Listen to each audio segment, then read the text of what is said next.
महालक्ष्मे नमस्तुभ्यं सुरेश्वरी। हरिप्रिये नमस्तुभ्यं दयानिधे। जय श्री कृष्णा मेरी सोल फैमिली। आध्यात्म आपके अपने चैनल पर मैं नंदा आप सबका बहुत बहुत स्वागत करती हूँ। श्रीमद् भागवत महापुराण का अष्टम स्कंद चल रहा है। 8वां अध्याय चल रहा है। समुद्र मंथन से माता लक्ष्मी प्रकट हुई हैं। देवता नाग किन्नर सब उनका अभिषेक कर रहे हैं। प्रजापति श्री सुखदेव जी कहते हैं, परीक्षित, तब भगवती लक्ष्मी देवी हाथ में कमल लेकर सिंहासन पर विराजमान हो गई। दिग्गजों ने जल से भरे कलशों से उनको स्नान कराया। उस समय ब्राह्मणगण वेद मंत्रों का पाठ कर रहे थे। समुद्र ने पीले रेशमी वस्त्र उनको पहनने के लिए दिए। वरुण ने ऐसी वैजंती माला समर्पित की जिसकी मधुमय सुगंध से भौरे मतवाले हो रहे थे। प्रजापति विश्वकर्मा ने भांति भांति के गहने, सरस्वती ने मोतियों का हार, ब्रह्मा जी ने कमल और नागों ने 2 कुंडल समर्पित किए।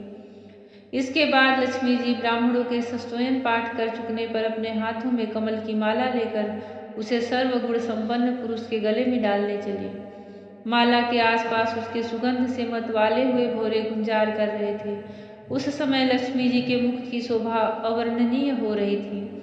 सुंदर कपोलों पर कुंडल लटक रहे थे। लक्ष्मी जी कुछ लज्जा के साथ मंद मंद मुस्कुरा रही थी। उनकी कमर बहुत पतली थी। दोनों स्तन बिल्कुल सटे हुए और सुंदर थे। उन पर चंदन और केसर का लेप किया हुआ था। जब वे इधर उधर चलती थी तब उनके पायजबों से बड़ी मधुर झनकार निकलती थी। ऐसा जान पड़ता था मानो कोई सोने की लता इधर उधर घूम रही है। वे चाहती थी कि मुझे कोई निर्दोष और समस्त उत्तम गुणों से नित्य मुक्त अविनाशी पुरुष मिले तो मैं उसे अपना आश्रय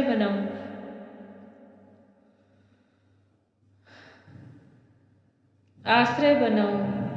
वरण करूं, परंतु गंधर्व, यक्ष, असुर, सिद्ध, चारण, देवता आदि में से कोई भी वैसा पुरुष उन्हें न मिला। वे मन ही मन सोचने लगी कि कोई तपस्वी तो है परंतु उन्हें क्रोध पर विजय नहीं प्राप्त की है। किन्हीं में ज्ञान तो है परंतु वे पूरे अनासक्त नहीं है। कोई कोई है तो बड़े महत्वशाली परंतु वे काम को नहीं जीत सके हैं। किन्हीं में ऐश्वर्य भी बहुत है परंतु वह ऐश्वर्य ही किस काम का जब उन्हें दूसरों का आश्रय लेना पड़ता है। किन्हीं में धर्माचरण तो है परंतु प्राणियों के प्रति वे प्रेम का पूरा बर्ताव नहीं करते। त्याग तो है परंतु केवल त्याग ही तो मुक्ति का कारण नहीं है। किन्हीं किन्हीं में वीरता तो अवश्य है परंतु वे काल के पंजे से बाहर नहीं है। अवश्य है कुछ महात्माओं में विषयासक्ति नहीं है परंतु वे तो निरंतर अद्वैत समाधि में ही तल्लीन रहते हैं। किसी किसी ऋषि ने आयु तो बहुत लंबी प्राप्त कर ली है परंतु उनका शील मंगल भी मेरे योग्य नहीं है। किन्हीं में शील मंगल भी है परंतु उनकी आयु का कुछ ठिकाना नहीं। अवश्य ही किन्हीं में दोनों ही बातें हैं परंतु वे मंगल वेश में रहते हैं। रहे एक भगवान विष्णु, उनमें सभी मंगल में गुण नित्य निवास करते हैं परंतु वे मुझे चाहते ही नहीं। इस प्रकार सोच विचार कर अंत में श्री लक्ष्मी जी ने अपने चिर अभिष्ट भगवान को ही वर के रूप में चुना क्योंकि उनमें समस्त सद्गुण निवास करते रहते हैं। प्राकृत गुण उनका स्पर्श नहीं कर सकते और अणिमा आदि समस्त गुण उनको चाहा करते हैं परंतु वे किसी की भी अपेक्षा नहीं रखते। वास्तव में लक्ष्मी जी के एकमात्र आश्रय भगवान ही हैं। इसी से उन्होंने उन्हीं को वरण किया। लक्ष्मी जी ने भगवान के गले में वह नवीन कमलों की सुंदर माला पहना दी जिसके चारों ओर झुंड के झुंड मतवाले मधुकर गुंजार कर रहे थे। इसके बाद लज्जापूर्ण मुस्कान और प्रेमपूर्ण चितवन से अपने निवास स्थान उनके वक्षस्थल को देखती हुई वे उनके पास ही खड़ी हो गई। जगत पिता भगवान ने जगत जननी समस्त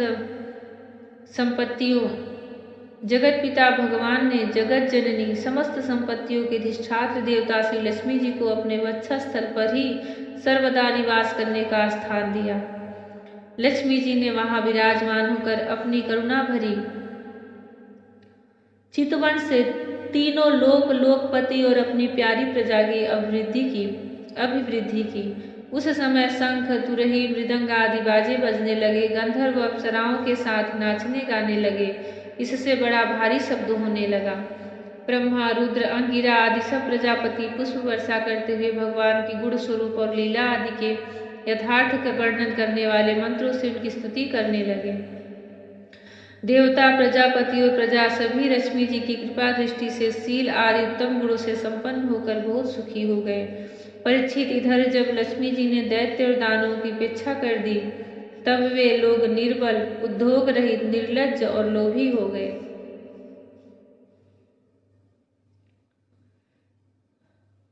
इसके बाद समुद्र मंथन करने पर कमल नयनी कन्या के रूप में वारुणी देवी प्रकट हुई। भगवान की अनुमति से दैत्यों ने उसे ले लिया। तदनंतर महाराज, देवता और असुरों ने अमृत की इच्छा से जब और भी समुद्र मंथन किया, तो उसमें से एक अत्यंत अलौकिक पुरुष प्रकट हुआ।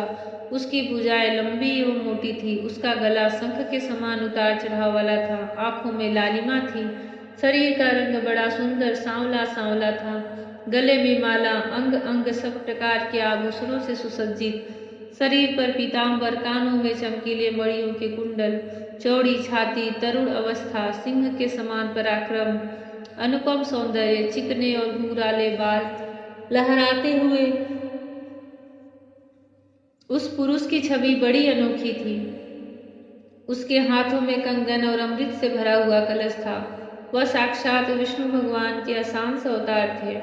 वे ही आयुर्वेद के प्रवर्तक और यज्ञ भोक्ता धन्वंतरी के नाम से सुप्रसिद्ध हुए।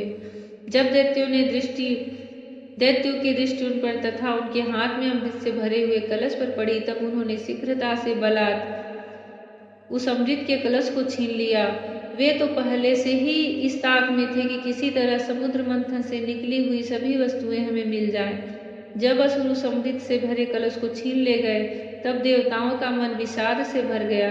अब वे भगवान की शरण में आए। उनके दीन दशा देखकर भक्तवांछा कल्पतरु भगवान ने कहा, देवताओं, तुम लोग खेद मत करो, मैं अपनी माया से उनमें आपस की फूट डालकर अभी तुम्हारा काम बना देता हूँ।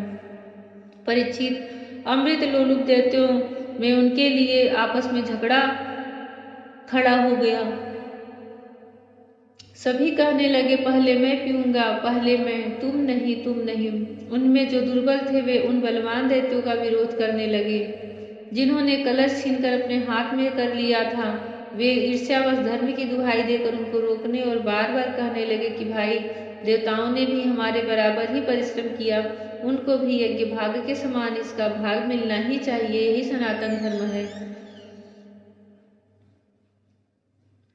इस प्रकार इधर दैत्यों में तू मैं हो रही थी, और उधर सभी उपाय जानने वालों के स्वामी चतुर शिरोमणि भगवान ने अत्यंत अद्भुत और अवर्णनीय स्त्री का रूप धारण किया। शरीर का रंग नील कमल के समान श्याम एवं देखने ही योग्य था। अंग प्रत्यंग बड़े ही आकर्षक थे। दोनों कान बराबर और कर्णफूल से सुशोभित थे। सुंदर कपोल, ऊंची नासिका और रमणीय मुख था। मुख से निकलती हुई सुगंध के प्रेम से गुनगुनाते हुए भौरे उस पर टूटे पड़ते थे, जिससे नेत्रों में कुछ घबराहट का भाव आ जाता था।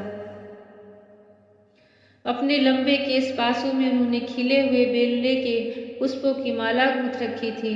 सुंदर गले में कंठ के आभूषण और सुंदर भुजाओं में बाजू बंद सुशोभित थे। इनके चरणों के नुपुर मधुर ध्वनि से रुंझुन रुंझुन कर रहे थे, और स्वच्छ साड़ी से ढके हुए नितंब द्वीप पर शोभायमान करधनी अपनी अनूठी छटा छिटका रही थी।